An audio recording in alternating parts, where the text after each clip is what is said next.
ഇന്നിപ്പോൾ ഏഴാം ഘട്ട വോട്ടെടുപ്പ് അവസാനിക്കാൻ പോവുകയാണ്. ഇനി ഏതാനും മണിക്കൂറുകൾ മാത്രമേ ബാക്കിയുള്ളൂ. ഇന്ന് ഏഴാം ഘട്ട വോട്ടെടുപ്പ് അവസാനിച്ച ശേഷം ഇന്ത്യ മുന്നണി ഡൽഹിയിൽ യോഗം ചേരാൻ പോവുകയാണ്. മല്ലികാർജ്ജുൻ ഖാർഗെയുടെ വസതിയിലാണ് യോഗം ചേരാൻ പോകുന്നത്. പ്രധാനമായും ചർച്ചയാകാൻ പോകുന്നത് വോട്ടെണ്ണൽ നടക്കുന്ന, അതായത് തെരഞ്ഞെടുപ്പ് ഫലം വരുന്ന ജൂൺ 4-ന് ശ്രദ്ധിക്കേണ്ട കാര്യങ്ങളെക്കുറിച്ച് സംസാരിക്കാൻ വേണ്ടിയാണ് ആ യോഗം ചേരുന്നത്. പക്ഷേ ആ യോഗത്തിൽ ബംഗാൾ മുഖ്യമന്ത്രി മമതാ ബാനർജി പങ്കെടുക്കുന്നില്ല. അതിന് കാരണമായി പറയുന്നത് അവിടെ വോട്ടെടുപ്പ് നടക്കുന്നുണ്ട് ബംഗാളിലെ ചില മണ്ഡലങ്ങളിൽ. അതുപോലെ തന്നെ ഉത്തരേന്ത്യൻ സംസ്ഥാനങ്ങളിലൊക്കെ അതിശക്തമായ ചൂടാണ്.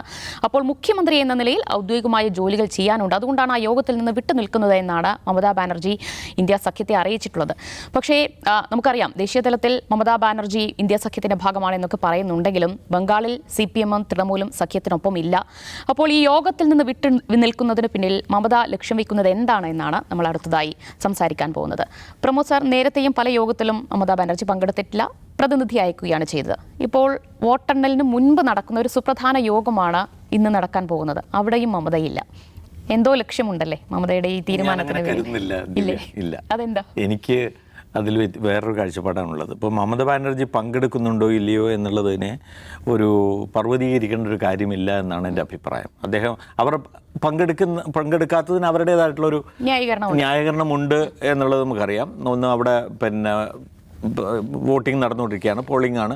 അപ്പോൾ അവിടെ നിന്ന് വിട്ടു നിൽക്കാൻ കഴിയില്ല ഇപ്പോഴത്തെ സാഹചര്യത്തിൽ എന്നൊരു ന്യായീകരണമുണ്ട്. അത് ശരിയാവാം, തെറ്റാവാം. ഞാൻ പറയുന്നത് അത് പൂർണ്ണമായിട്ടും അത് പറഞ്ഞുകൊണ്ട് ഇതിൽ പങ്കെടുക്കാതിരിക്കുന്നു എന്നുള്ളതല്ല. അതിൽ അവർ ഒരു ട്രിക്ക് ഒളിപ്പിച്ച് വെച്ചിട്ടുണ്ട് എന്നുള്ള കാര്യവും ചിലപ്പോൾ ശരിയാക്കാം.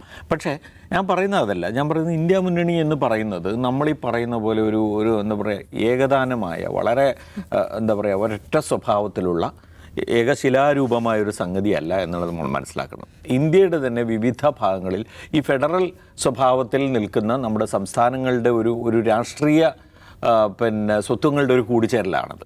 ഇപ്പോൾ പ്രാദേശിക കക്ഷികളെന്ന് നമ്മൾ വിളിക്കുന്ന RJD ആയാലും, അല്ലെങ്കിൽ ഇപ്പോൾ സ്റ്റാലിൻ പങ്കെടുക്കുന്നില്ലല്ലോ, DMK, അതെ, ഇങ്ങനെയുള്ള പല പല പാർട്ടികളുടെ ഒരു കൂടിച്ചേരലിന് സാധ്യമായ ഒരു പ്ലാറ്റ്ഫോമാണ് എന്നുള്ള നിലയിലാണ് നമ്മളതിനെ കണ്ടത്. ഇവിടെ ഇപ്പോൾ മത്സരിക്കുന്ന ഒരൊറ്റ മുന്നണിയായിട്ടല്ല മത്സരിക്കുന്നത് എന്നുള്ളതും നമുക്കറിയാം.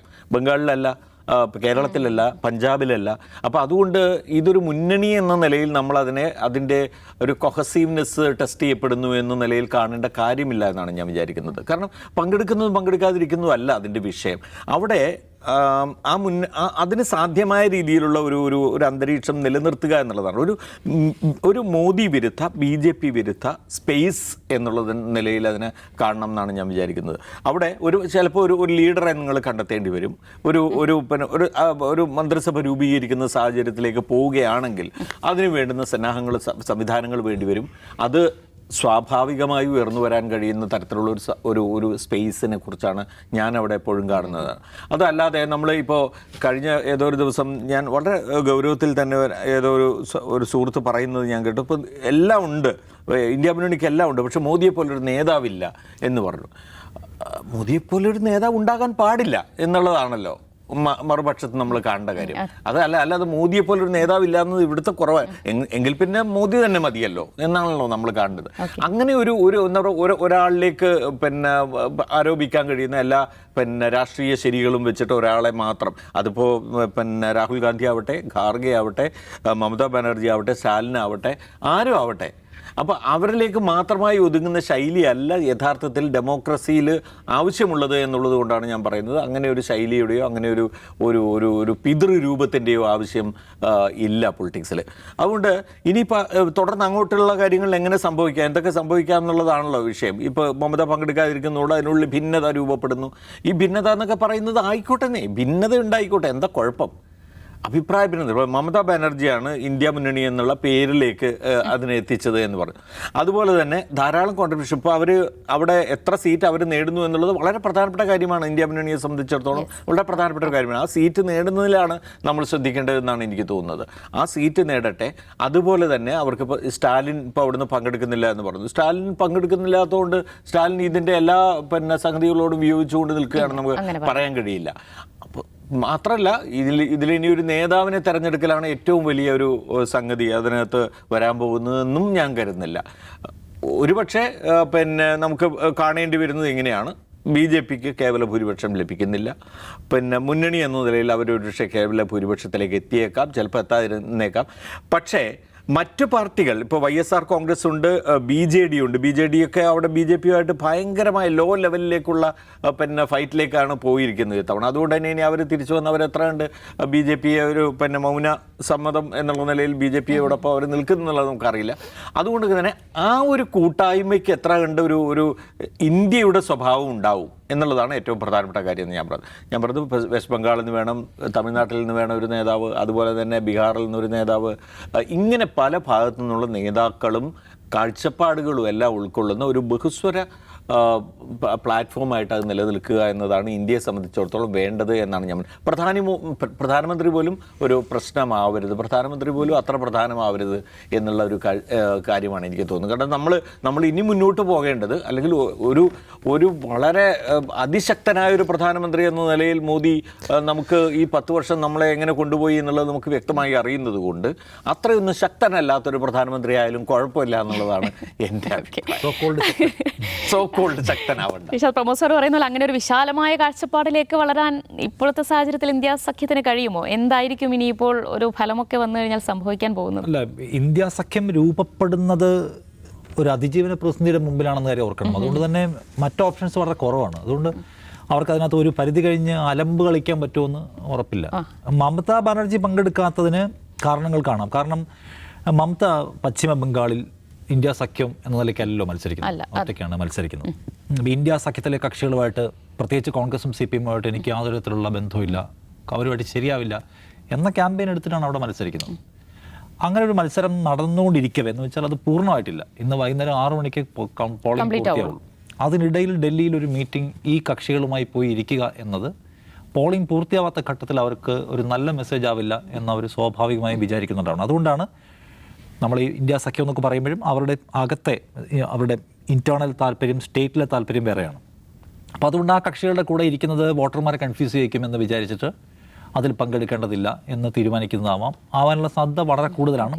നേരത്തെ പ്രമോദ് സാർ പറഞ്ഞ പോലെ ഒരു ഇലക്ഷൻ നടക്കുമ്പോൾ, ബംഗാളിൽ ഇത്രയധികം സീറ്റുകളിൽ പോളിംഗ് നടക്കുമ്പോൾ, അവരെ സംബന്ധിച്ച് നിർണായകമായ തെരഞ്ഞെടുപ്പ് നടക്കുമ്പോൾ അവരവിടെ ഉണ്ടാവുക, ഉദാസീനമായി ഇട്ടിട്ട് പോകുക എന്നുള്ളതല്ല, അവിടെ ഉണ്ടാവുക, അവരവരുടെ വീട്ടിലിരുന്ന് തെരഞ്ഞെടുപ്പ് നിയന്ത്രിക്കുന്നതാണ്. മീൻസ് പോളിംഗ് പൊളിറ്റിക്കൽ ആക്ടിവിറ്റീസിനെ. സോ അതൊരു ഘടകമാകാം. മൂന്നാമത്തേത് ഒരു ചാൻസ് എന്ന് വെച്ചാൽ മമതയ്ക്ക് ഇന്ത്യ സഖ്യത്തിൽ ലീഡർഷിപ്പിൽ കണ്ണുണ്ട്. അത് ആർക്കാ ഇല്ലാത്തത്? അവർക്ക് നല്ലതുപോലെ ഉണ്ട്. ഒരർത്ഥത്തിൽ പറഞ്ഞാൽ അവർ ഒറ്റയ്ക്ക് അവിടെ മത്സരിക്കാൻ, ഇന്ത്യ സഖ്യത്തിൽ വിചിത്രമായ കാരണങ്ങൾ പറഞ്ഞ് സഖ്യം തെറ്റിച്ച് അവിടെ ഒറ്റയ്ക്ക് മത്സരിക്കുന്നത് എന്തിനാണ്? മാക്സിമം നമ്പർ അവരുടെ പാർട്ടിക്ക് കരസ്ഥമാക്കുക എന്നുള്ളതാണ്.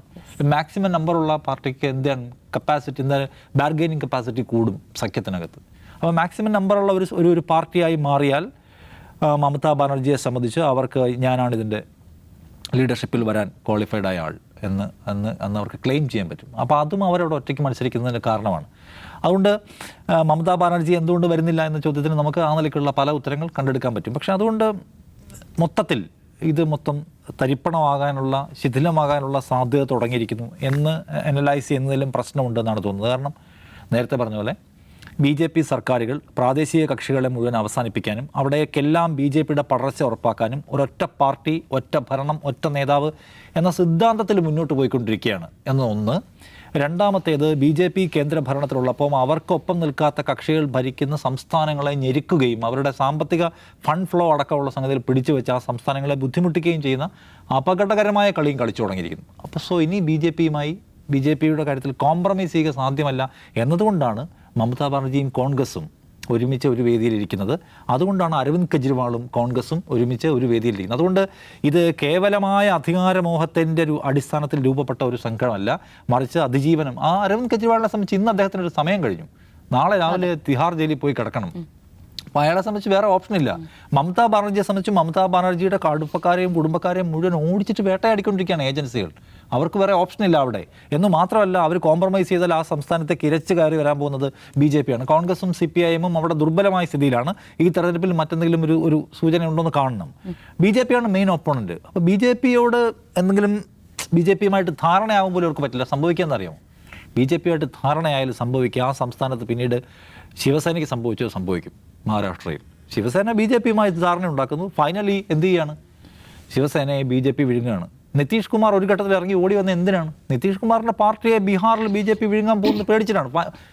പിന്നെയും ചില ഭീഷണികളെ തുടർന്ന് അതിന് തിരിച്ചു പോകേണ്ടി വന്നത്. അപ്പോൾ BJPയുമായി സഖ്യം ഉണ്ടാക്കുക എന്ന് വെച്ചാൽ ഫൈനലി BJP അവരെ വിഴുങ്ങുക എന്നാണ് സംഭവിക്കാൻ പോകുന്നത്. അതുകൊണ്ട് എനിക്ക് തോന്നുന്നില്ല ഇപ്പോഴുള്ള ഇന്ത്യ സഖ്യത്തിലെ ഏതെങ്കിലും കക്ഷികൾക്ക് തിരികെ BJPയിലൊപ്പം പോകാനോ BJPക്ക് വേണ്ടി ഈ സഖ്യത്തെ അപകടപ്പെടുത്താനോ ഒക്കെ കഴിയുമെന്ന് എനിക്ക് തോന്നുന്നില്ല. കൂടുതൽ പേർ ഇങ്ങോട്ട് വരാനുള്ള സാധ്യത വളരെ കൂടുതലാണ്. കാരണം എല്ലാവരും ഈ ഏകശിലാത്മകതയെ ഭയപ്പെടുന്നുണ്ട്. കാരണം എല്ലാവർക്കും സംസാരിക്കാനിടയുള്ള, എല്ലാവർക്കും ബാർഗൈനിങ് കപ്പാസിറ്റി ഉള്ള, ഓരോ സംസ്ഥാനത്തിനും ചോദിച്ചു വാങ്ങാൻ പവറുള്ള ഒരു കുറച്ചുകൂടെ ലിബറലായ ഒരു സൊസൈറ്റിയെയും ഒരു ഭരണ സംവിധാനത്തെയാണ് എല്ലാ പാർട്ടികളും ആഗ്രഹിക്കുന്നത്.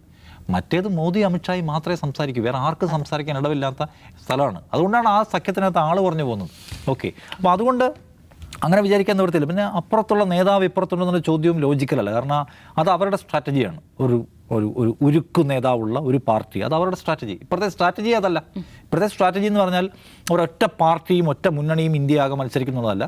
ഓരോ പോക്കറ്റിൽ ഓരോരുത്തർ മത്സരിക്കും. നിങ്ങൾക്ക് കപ്പാസിറ്റി ഉള്ള സ്ഥലത്ത് നിങ്ങൾ മത്സരിച്ചോളൂ, മാക്സിമം നമ്പർ ഉണ്ടാക്കും.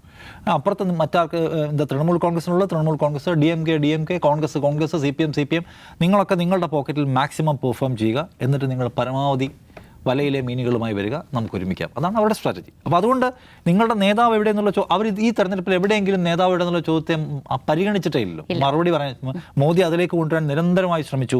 5 വർഷം 5 പ്രധാനമന്ത്രിമാരായിരിക്കും, ഇത് മൊത്തം ശിഥിലമാണ്, ഇപ്പോൾ തന്നെ ഇത് അധികാരത്തിന് വേണ്ടിയുള്ള സംഘമാണ്. ആ അജണ്ട പോലും സെറ്റ് ചെയ്യാൻ കഴിഞ്ഞില്ല. അപ്പോൾ അതുകൊണ്ട് ഇന്ത്യ സഖ്യത്തിന് എന്തുകൊണ്ട് നേതാവില്ല, എന്തുകൊണ്ട് അതിന് ഇപ്പോഴും ഏകരൂപമില്ല എന്ന ചോദ്യം പോലും അപ്രസക്തമാണ്. അത് ഞാൻ വിചാരിക്കുന്നത് ഒരു രാഷ്ട്രീയമായ ഒരു സന്നിഗ്ധാവസ്ഥയിൽ രൂപപ്പെട്ട ഒന്നാണ്. അതിൻ്റെ ദൗത്യം അത് താനേ നിറവേറ്റിക്കൊള്ളും എന്നാണ്. അതിന് ആ നിലയ്ക്കുള്ള ഒരു പ്രകൃതിയുടെ സമ്മർദ്ദമുണ്ട് എന്നാണ്.